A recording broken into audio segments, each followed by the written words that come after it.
नमस्कार, मैं सुनील कुमार। स्वागत आप सभी का अपने यूट्यूब चैनल अभिप्रेरणा ई क्लासेज में। दोस्तों, आज जो हिंदी फर्स्ट ग्रेड का जो पेपर है उसका पेपर आ चुका है। अपन बात करते हैं उससे संबंधित जो शिक्षा मनोविज्ञान के महत्वपूर्ण प्रश्न है उनके बारे में। तो चलिए देखते हैं शिक्षा मनोविज्ञान से संबंधित जो भी महत्वपूर्ण प्रश्न है उनके बारे में। क्रम से अपन देखते हैं। शिक्षा मनोविज्ञान से संबंधित प्रश्नों के अंतर्गत पहला क्वेश्चन आपके सामने है। इसमें पहला क्वेश्चन है, देखिए कि इसमें है मानसिक अस्वस्थता प्रभावित करती है, किन किन पक्ष को प्रभावित करती है। देखिए, विकास के जो सभी पहलू है, शारीरिक मानसिक सभी एक दूसरे से अंतर संबंधित है, तो ये कथन यहाँ पे सही है। ये व्यक्तित्व को भी प्रभावित करती है कि एक व्यक्ति मान लीजिए कुसमायोजित है तो वैसी स्थिति में उसका जो पर्सनैलिटी है, व्यक्तित्व, वो उसको प्रभावित करती है, क्योंकि व्यक्तित्व के अंतर्गत आंतरिक एवं बाह्य दोनों ही गुण आ जाते हैं। समायोजन को भी प्रभावित करती है और चिंतन को भी प्रभावित करती है। तो इसका जो सही आंसर हो जाएगा 4 नंबर। ठीक है, आगे देखिए। फिर इसमें देखिए उद्दीपन किसे कहा जाता है। ठीक है, उद्दीपन जिसे यहाँ आपके सामने ऑप्शन है, आश्रय के बाहरी विकारों को, शारीरिक चेष्टाओं को, विषय की बाहरी चेष्टाओं को। तो इसका सही आंसर क्या हो जाएगा, विषय की बाहरी चेष्टाओं को, वातावरण की कोई बाहरी वस्तु जो हमें कार्य करने के लिए प्रेरित करती है या आकर्षित करती है। ठीक है, जो आकर्षित करते हैं वो चीज़ें क्या कहलाती है, उद्दीपन। जैसे एक भूखे व्यक्ति के लिए भोजन उद्दीपन है जो बाहरी वस्तुओं के अंतर्गत आ जाता है। ठीक है, आगे देखते हैं। अनुकरण सिद्धांत के संबंध में उपयुक्त कथन पूछा गया है। कला प्रकृति का अनुकरण नहीं है, बी है यहाँ पे सेकंड ऑप्शन। पुनर्प्रस्तुतिकरण ही अनुकरण है, स है यहाँ पर अनुकरण एक कृत्रिम प्रक्रिया है। और 4 नंबर ऑप्शन है अनुकरण के संबंध में अरस्तु और प्लेटो के मत समान है। तो इसका सही आंसर हो जाएगा अनुकरण पुनः प्रस्तुतिकरण ही अनुकरण है। जब व्यक्ति कुछ सीख लेता है, जैसे भाषा उसने सीखी है, अगर वो उसको वापस प्रस्तुत करने लग जाता है तो वो अपन उसको क्या कहेंगे, अनुकरण। जो बांडुरा का जो सिद्धांत है उससे संबंधित ये कथन है। ठीक है, आगे देखिए। शिक्षण प्रतिमान एवं प्रतिपादक का सही युग्म है। यहाँ पे ओलपोर्ट भूमिका निर्वाह प्रतिमान, ग्लेजर प्रगत संगठनात्मक प्रतिमान, फिर है सी रिचर्ड सचमेन पूछताछ शिक्षण प्रतिमान, और डी है यहाँ पे जीन पियाजे संप्रत्य उपलब्धि प्रतिमान। तो इसका जो सही आंसर हो जाए रिचर्ड सचमेन का है प्रच्छा शिक्षण प्रतिमान। आगे देखिए क्वेश्चन आगे मनोविज्ञान से संबंधित कुछ मनोवैज्ञानिकों और उनके द्वारा क्वेश्चन नंबर जो चिंतन है, जिन पशुओं और पक्षियों पर अनुप्रयोग किए गए हैं उनका युग्म आपको देखना है। ठीक है, तो यहाँ पे देखिए इसमें थार्नडाइक का प्रयोग आपको यहाँ पूछा क्या गया, पहले ये देखना है यहाँ पे इनमें से कौन सा कथन सही नहीं है। तो थार्नडाइक ने बिल्ली पर प्रयोग किया था, पावलोव ने कुत्ते पर प्रयोग किया था, और कोहलर ने स्किनर ने चूहे पर प्रयोग किया था। लेकिन इसमें जो 4 नंबर ऑप्शन वो गलत है। देखिए, मनोविज्ञान के पेपर की बात करें तो अभी तक के जितने भी पेपर है उसमें सबसे सरल क्वेश्चन इस हिंदी वाले पेपर में ही मनोविज्ञान क्या है। आगे देखिए, आगे देखते हैं अपन मनोविज्ञान से संबंधित प्रश्नों के क्रम में। निर्मितवाद रचनावाद उपागम के अनुसार कौन सी अधिगम की दशा नहीं है, आपको पूछा गया है। निर्मितवाद या रचनावाद उपागम के अनुसार निम्न में से कौन सी अधिगम की दशा नहीं है। जटिल अधिगम वातावरण, सामाजिक पारस्परिक सहमति, ये कथन सही है। ठीक है, बहुपरिप्रेक्ष्य, ये भी सही है। अध्यापक द्वारा अधिगम का स्वामित्व है।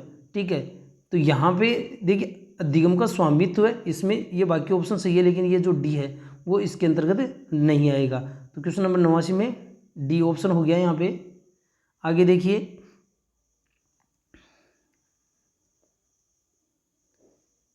हाँ, किशोरावस्था में नैतिक निर्णय के बारे में निम्न में से कौन सा कथन सत्य नहीं है, आपको पूछा गया कौन सा कथन सत्य नहीं है। नैतिक निर्णय कम स्व केंद्रित होते हैं। ठीक है, फिर है नैतिक निर्णय कम मनोवैज्ञानिक तनाव व दबाव पैदा करते हैं, क्योंकि यहाँ पे जो है यहाँ पे व्यक्ति संज्ञानात्मक रूप से उसका अच्छा विकास हो जाता है तो दबाव की स्थितियाँ नहीं रहती है। फिर है नैतिक निर्णय अधिक संज्ञानात्मक होते जाते हैं, ये बात मैंने अभी बोली है। नैतिक निर्णय ज़्यादा अमूर्त होते जाते हैं, तो नैतिक निर्णय कम स्व केंद्रित होते हैं। तो किशोरावस्था एक ऐसी अवस्था जहाँ पे व्यक्ति के नैतिक निर्णय पूर्णतः खुद के ऊपर केंद्रित होते हैं, वह कोई भी निर्णय जो सही और गलत है वो अपने विवेक के आधार पर ले सकता है।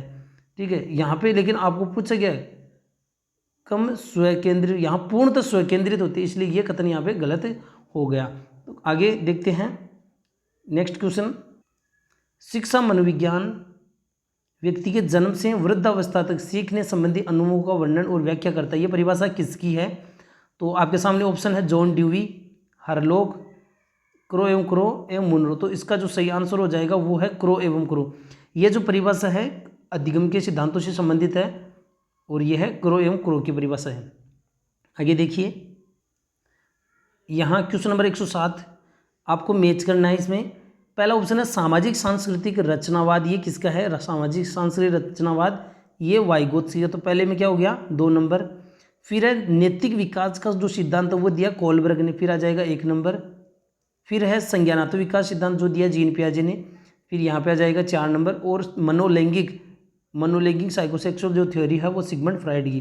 तो ये देखिए 2 1 4 3, 2 1 4 3, इसका सही ऑप्शन हो जाएगा 2 नंबर ऑप्शन।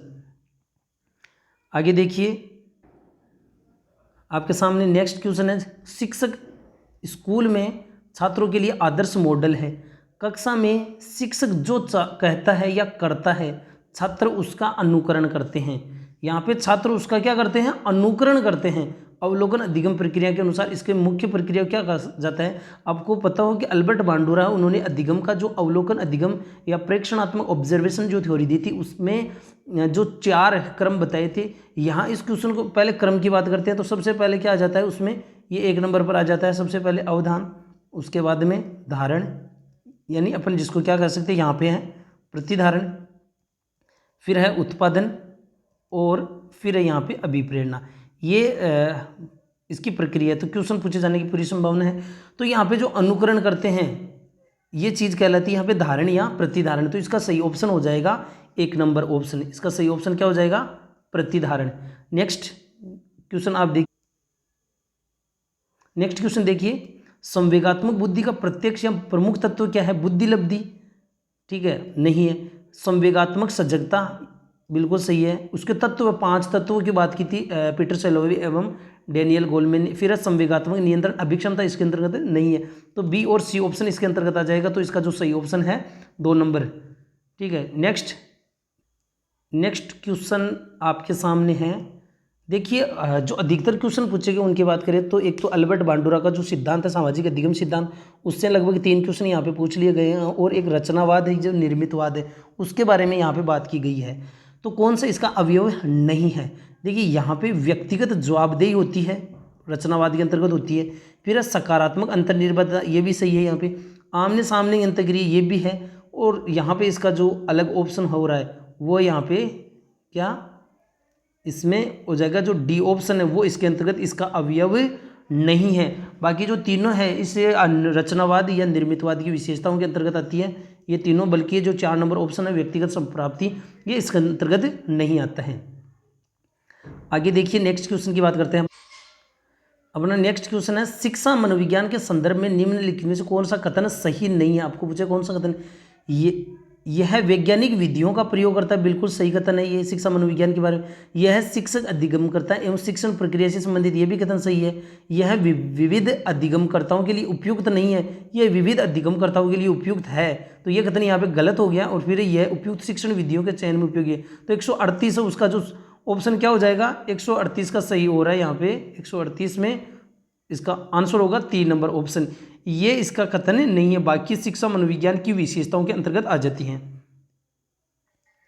नेक्स्ट क्वेश्चन देखिए आप, लगते ही जीन पियाजे के संज्ञानात्मक विकास सिद्धांत के अनुसार आपको औपचारिक संक्रियात्मक अवस्था की आयु पूछी गई है। तो यहाँ पे है 11 वर्ष एवं उससे अधिक, फिर बी 11 माह है एवं उससे कम, से 5 वर्ष एवं उससे कम, और द है 2 वर्ष से कम। तो इसका सही आंसर हो जाएगा 11 वर्ष एवं उससे अधिक, जो चौथी अवस्था है। आगे इसी के लगते क्वेश्चन है, स्किनर की क्रिया प्रसूत अनुबंधन सिद्धांत के अनुरूप निम्नलिखित में से कौन सा सही नहीं है? यह विद्यार्थियों को उनकी गति से सीखने पर बल देता है, बिल्कुल सही ऑप्शन है। यह क्या पढ़ाया जाना है इसकी स्पष्टता पर बल देता है।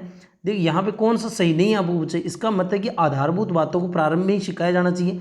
और अंतिम ऑप्शन इसके अनुसार विद्यार्थियों को अंतर्दृष्टि अधिगम हेतु छोड़ देना चाहिए। तो इसका सही ऑप्शन क्या होगा? देखिए अंतर्दृष्टि अधिगम है, देखिए व्यवहारवादी सिद्धांतों के अंतर्गत आता है। यहाँ अंतर्दृष्टि अधिगम हेतु छोड़ देना चाहिए।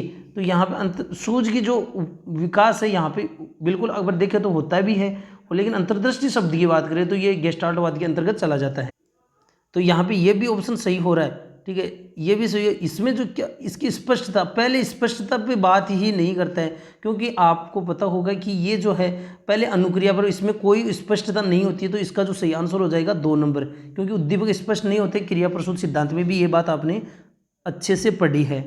आगे देखिए, किशोर छात्रों के अवांछित व्यवहार को संशोधित करने का सबसे प्रभावी तरीका क्या है? छात्रों को दंड देना नहीं, माता पिता को सूचित करना। इनमें देखना है छात्रों के अवांछित व्यवहार के कारणों का पता लगाने के लिए उसके सुधार के उपाय सुझाए। छात्रों के अवांछित व्यवहार के कारणों का पता लगाने के लिए इसके सुधार के उपाय सुझाए, ठीक है। यहाँ पे चौथा ऑप्शन है उन्हें नज़रअंदाज कर दिया जाए। देखिए यहाँ पे इस क्वेश्चन की अगर बात करें तो स्किनर के सिद्धांत के अनुरूप बात करें तो वहाँ पे स्पष्ट रूप से आपको पढ़ने को मिलता है कि जो दंड है वो अवांछित व्यवहार को कम करने के लिए दिया जाना चाहिए, ठीक है। तो यहाँ पे एक ऑप्शन ये भी हो रहा है। दूसरा ऑप्शन अगर बात करें तो ये भी एक कुछ सकारात्मक ऑप्शन यहाँ पे लग रहा है कि इसमें कारणों का पता लगाने के सुधार के उपाय सुझाए, तो ये भी इसके अंतर्गत हो सकता है। लेकिन मेरे अनुसार इसका जो ज़्यादा ऑप्शन बेटर रहेगा, अवांछित व्यवहार को कम करने के लिए उनको दंड देना। दंड देना यहाँ पे कुछ शारीरिक दंड की बात नहीं की है, अधिकतर स्टूडेंटों ने ये गलत किया है मेरे हिसाब से। लेकिन यहाँ पे जो दंड है वो शारीरिक दंड की बात नहीं है, बल्कि निंदा करना भी एक दंड के अंतर्गत आता है। तो हम उसका सहारा ले सकते हैं संतुलित रूप से।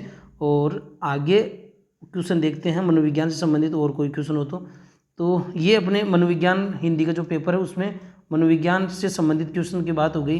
तो जो भी दोस्तों चैनल पे नए हैं चैनल को जरूर सब्सक्राइब करें, और मनोविज्ञान से संबंधित जो भी क्वेश्चन है वो आपको यहाँ पे वीडियो और चैनल आपको यहाँ पे जो टेस्ट सीरीज है वो आपको यहाँ पे मिल जाएगी। धन्यवाद।